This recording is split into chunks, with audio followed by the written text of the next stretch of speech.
நான் உங்கள் வீட்டு பிள்ளை இது கூறறிந்த உண்மை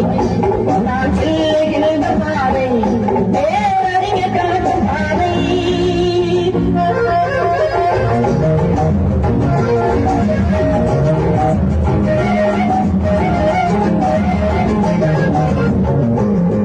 பாலந்தோறும் பாடம் தோறும் மாறுதல் இங்கே தேவை